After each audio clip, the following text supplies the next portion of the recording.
Hey guys, welcome back to my channel. It is Wednesday already. This week is going by too fast. I have so much I'm trying to do. I'm trying to like plan stuff on this channel. I'm still trying to make a new schedule, y'all, because I really kind of went off the schedule. I was literally driving yesterday and remembered. I was supposed to be doing something on the weekend.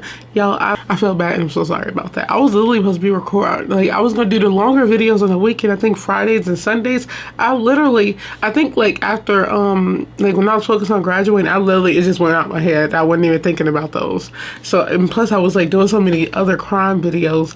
Dang, that really did just like take me back. I'm gonna have to get back on those. But yeah, I got a schedule coming up for you guys. Okay, I promise it's gonna be a legit schedule. I'm gonna be uploading less on the weekdays because I gotta get this together. I react to so much and I try to upload. I think normally I'll upload two times a day, but that's a lot. That's actually a lot. And I also be recording, so I have videos to post later, but I have a whole document of stuff to cover, y'all. So I'm trying to get this together. And also every time I try to react to some, I end up reacting to something else that I'd be like, I need to put that on the list, but this sounds more interesting right now, so I will hurry to react to that. It's just my mind is all over the place, but I gotta get this together. It's a lot going on. Today we're gonna be reacting to a long crime video. Y'all, it's something we all have heard. Boyfriend, girlfriend, boyfriend kills girlfriend. Something happened at the end. I need to know. It's the same stuff that happens. This is about a girl who was run over by her boyfriend and ended up passing away. Not only that, I hear about the comments, because I always go to the comments first. I'm like, I see people saying a lot of the same things. They're talking about how fake her friends are, and I was like, what happened? So people are saying that she contacted them for a ride and nobody showed, knowing that she didn't want to ride with him. So already I'm over here thinking, okay, I feel like he's violent. And that's only because why wouldn't she want to ride with him? What is she afraid of? You gotta think of those things, especially when it's like dealing with young couples too.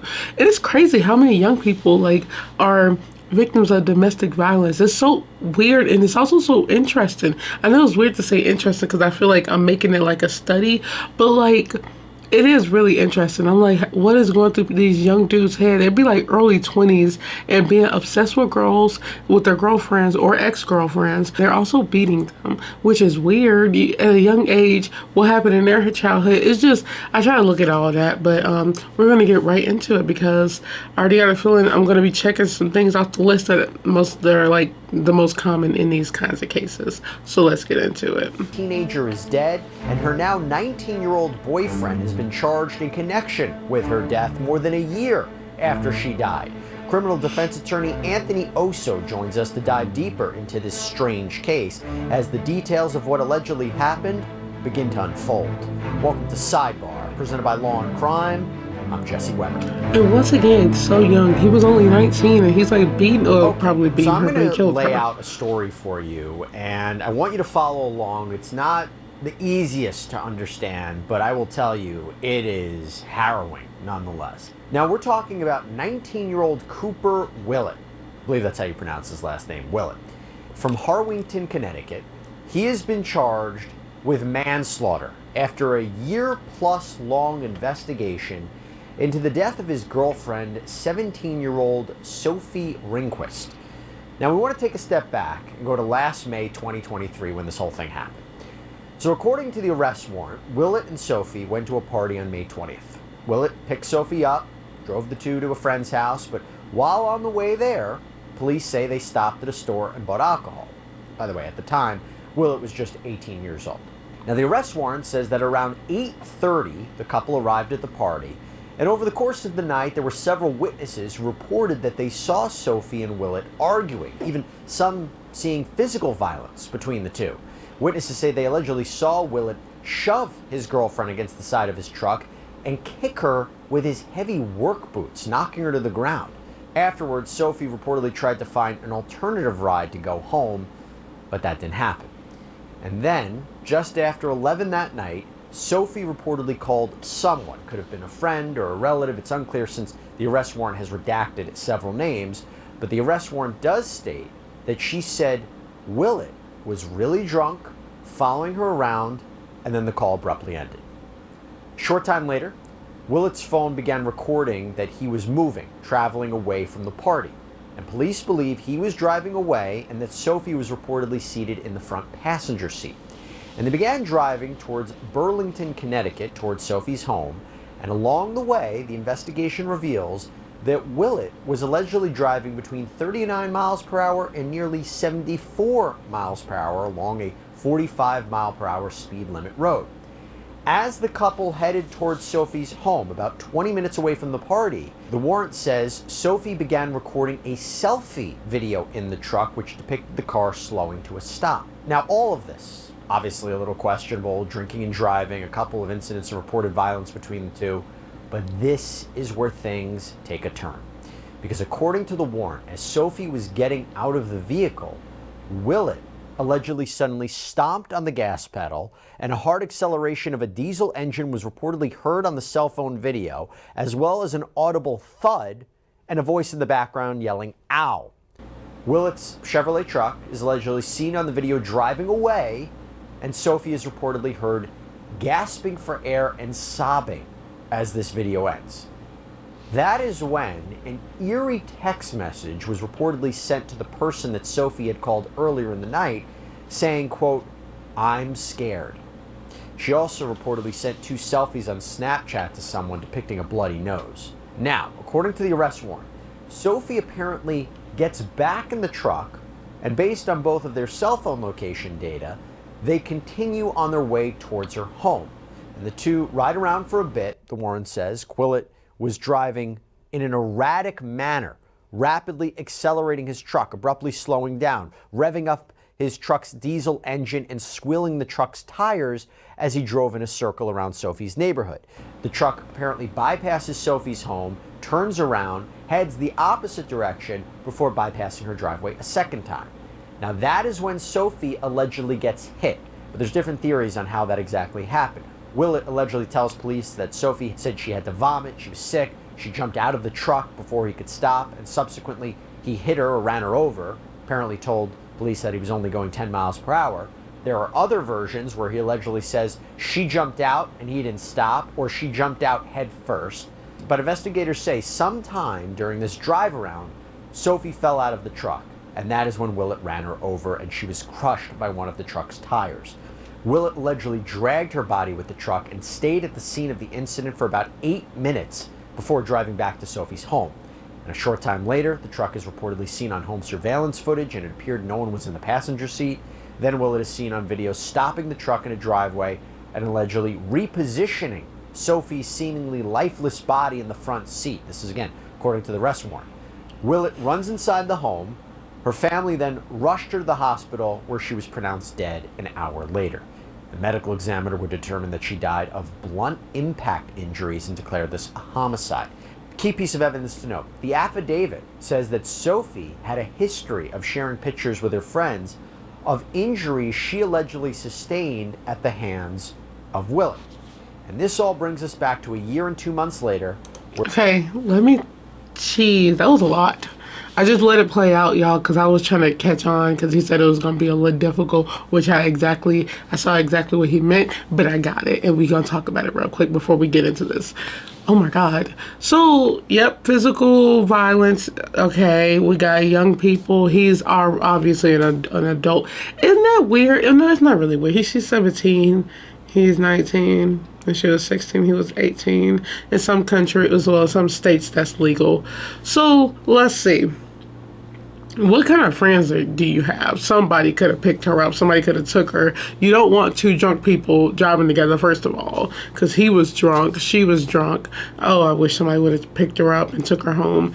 Okay, so we got this crazy dude drunk, out of control, not like getting violent with her, and she's over here frantically trying to call somebody and nobody's helping her. That's crazy to me, because you'd be like, even if I was at a party, I would like, do you need a ride? Like, I'm that person. It's like safety always, especially when because you don't want them to get in the car with somebody like that. So it sounds like he hit her twice. The first time and first of all, going that speed is insane. When she said, "Ow," I'm taking it as maybe he ran over her foot, or that's what somebody said too in the comments. They believe she probably got ran over her foot, or he like hit her but didn't it didn't like knock her down or something, or maybe it knocked her down, but she didn't get hit with the tire, because I thought that would, like, I thought he was gonna say she got hit and then it killed her. But then you go to the second when she get back in the car, allegedly, or he probably threw her back in the car, who knows, because I just don't think anybody would willingly get in the car after that unless she was like really just trying to go home, which would make sense too. But I'm also wondering how drunk were they? There's so much going on in this first 5 minutes, y'all. But that's when she get out. He probably pushed her out, to be honest. But no, there's so many theories with this, y'all. But she also could have jumped out of fear, because I'm like, how would he get the door open? So most likely jumped out of fear, and then he turned around and hit her full force with a tire. God, can you imagine getting ran over with that force? That's scary. And she was already home, so I'd be like, nobody hears screeching outside. Can't nobody see? Like, you be hearing cars outside.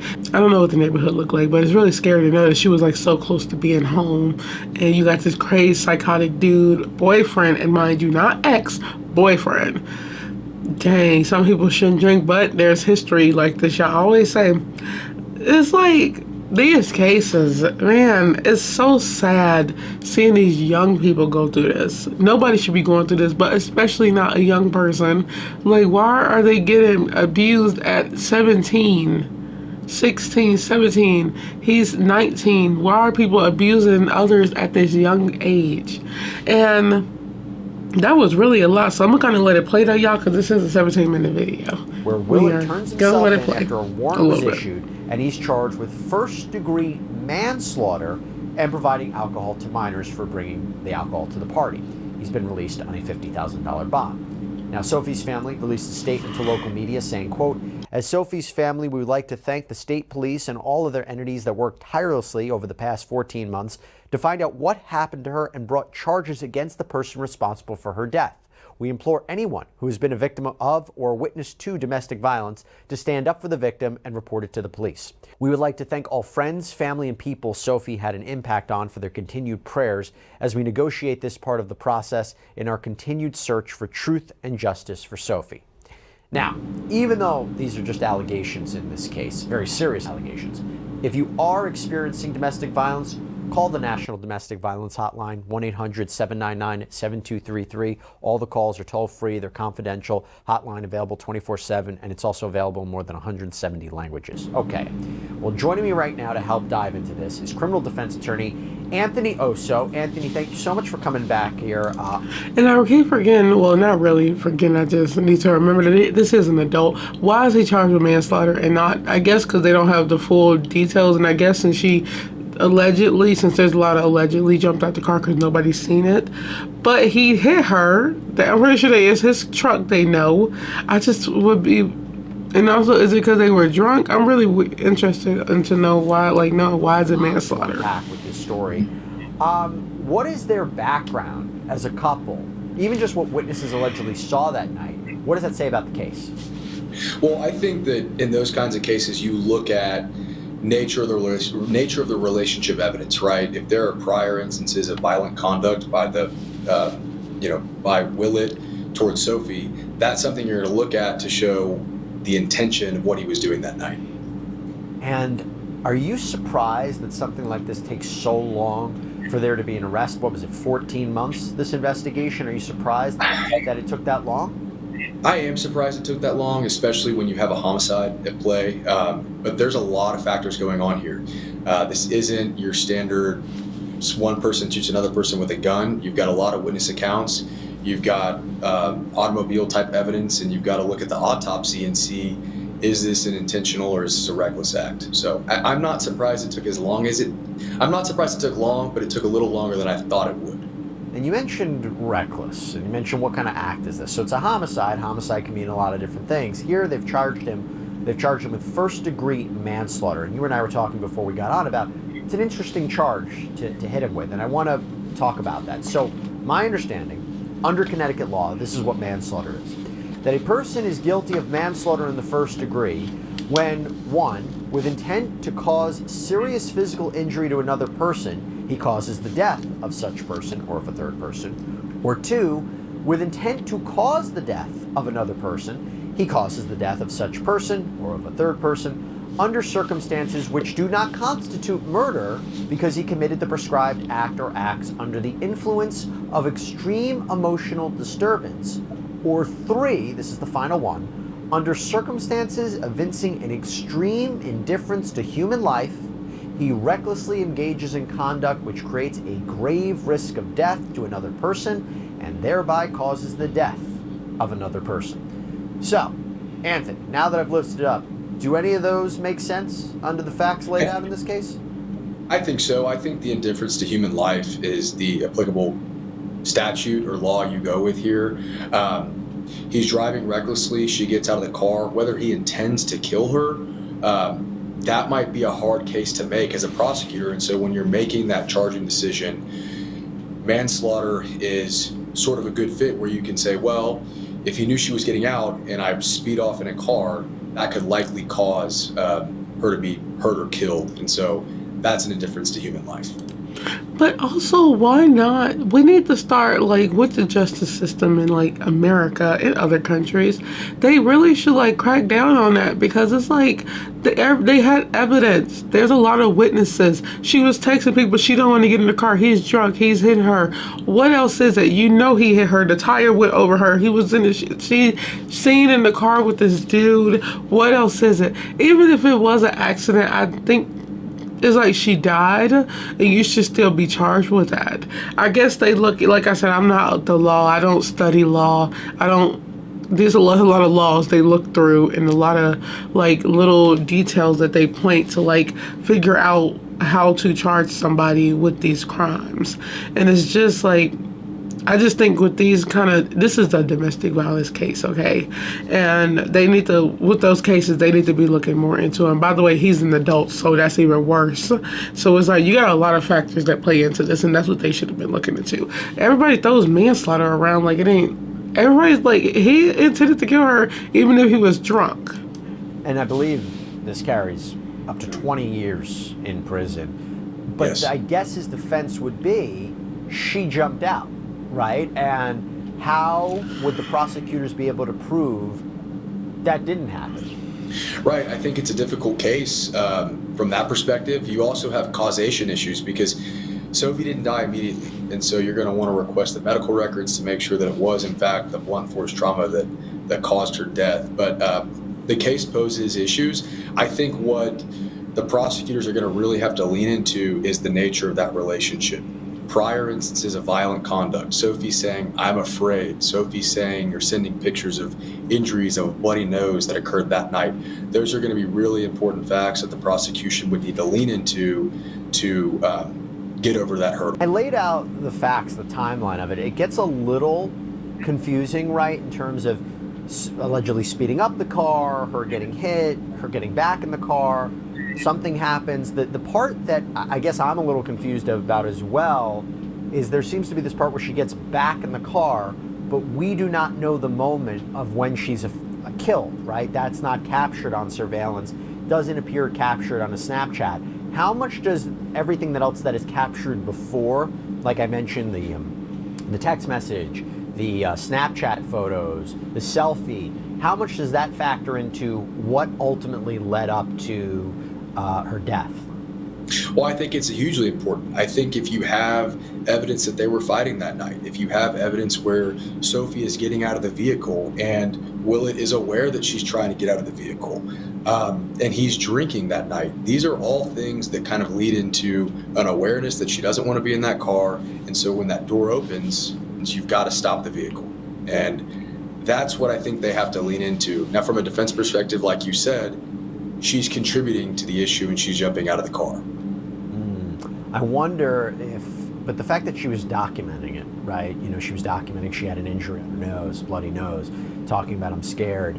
Now, could that work both ways? I mean, in the sense like he could say, look, there's easy perspective for the prosecution, right? He wouldn't let her out of her sight. He wouldn't let her take a ride with somebody else. He was driving erratically. She was trapped. She was scared. She had no choice but to jump back in the car with him because what is she going to walk home? That's, I think, a good argument for the prosecution, right? And he took advantage of that. The other way for the defense could be, well, if she's able to document this and it shows that she was either A, acting erratically herself, or B, she could have taken the opportunity to call someone for help or do something. She was in her own position where it wasn't as dangerous as the prosecution's believing or alleging, right? I guess that's two ways. And I kind of get that. I was over here thinking, I wish she called the cops. If you was gonna record, call the cops, okay? Because I guess it's sad though when people do that. When people document stuff, it's kind of like they know they're gonna like die or something. That's scary. Nobody should have to do that. Nobody should have to feel that way, especially like that young of an age. But it's like I really wish she called the cops. Dang, I wish people would stop. Like, it's not at this point. There's no point in me even saying it anymore either. That, I don't know what people go through in these relationships. When they are getting hit by their boyfriends and scared that they're gonna kill them, because there are so many cases. I got a couple of more to cover, but I really wish she would have called the cops. I still want to know why her friends didn't help her. Like, when I say your friends are supposed to be there for you. Like, I guess just because her boyfriend, she's sending pictures of like a bloody nose, and whoever she sent that picture to, because I believe they said that she sent this to somebody should have called the cops. Come on, man. And they could have tracked his phone. I seem to believe the evidence is stronger, though, for the prosecution's narrative than this alternative defense narrative I just came up with. I tend to agree with you, Jesse. I think that any argument that she should have, could have, or would have called the police. It sounds like the witnesses are saying it's just a really hard hurdle to overcome if there's documented witness accounts of him being physically violent, right, and there are documented injuries to her. I mean, I think that sending a text is probably easier than getting on the phone and calling somebody. And I imagine that when she was in the vehicle that night that she was scared. But if I'm the defense attorney, I'm leaning into her jumping out of the car, just like you stated earlier. I think that is probably your best angle, in that it wasn't a willful disregard. She intentionally put herself in a dangerous situation. How tough it's sad that unfortunately they're going to run with that, most likely because it makes the most sense on their part. Like, it's sad because it's like another point. It's like, it's sad that they're going to I feel like, that's their job, is to defend this dude, and they're just going to put it down like it's not, like it wasn't his fault, which it was.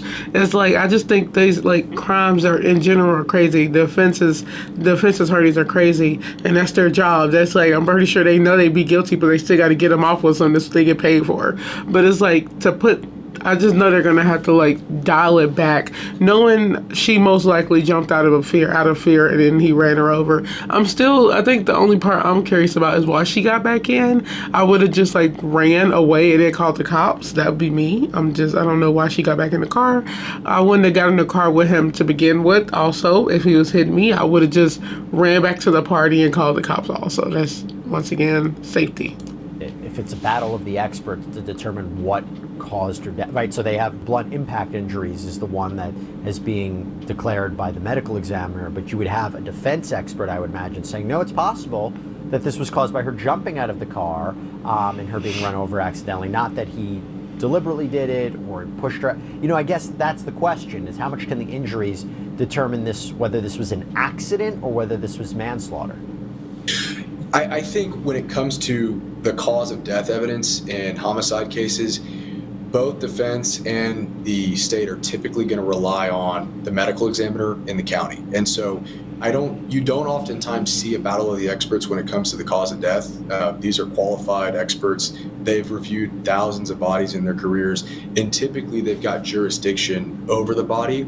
So I haven't seen a lot of that where you're arguing about cause of death. Now, I think good cross-examination points to be made are going to come from the defense attorney calling into question, well, was it the tire that caused the injury, or was it her jumping out of the car and hitting her head that caused the injury? But I don't know that an expert will be reviewing the body. And the fact that he turned himself in, spoke with law enforcement about this, does that signify to you, A, look, he doesn't want to be a guy on the loose, he doesn't want to run for police, he doesn't want to get in more trouble?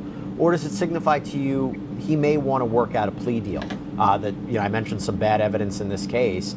Do you think a plea deal would be on the table for someone? Does his age factor in? How young he was at the time? He's 19 years old now. He was 18 years old then. Does that factor into it as well? So overall, how likely is this to actually go to a trial? It could be a number of things. So I can't say how likely it is to go to a trial if I haven't sat and reviewed the evidence and heard what the prosecution's offer is. If I've got a client, I'm probably not advising him to speak with the police. But on the rare occasion that can work in someone's favor. And it could be, again, that he doesn't want to be on the lam running. That's a tough game to play. So it's still up in the air at this point. Well, for her family, they've been waiting a while, 14 months for this investigation to come to a point right now, a conclusion point. I don't even want to say conclusion because we still would have the legal case to go through, but it's a really, really sad case. And as I went through the timeline of It is a very sad case. It's like, I hate when women have to, young women too, losing their lives this way over men, because he's a grown man. It's like, who's just, they can't handle their liquor. It's like they're abusive because of this, or maybe because of other reasons. Could have been more.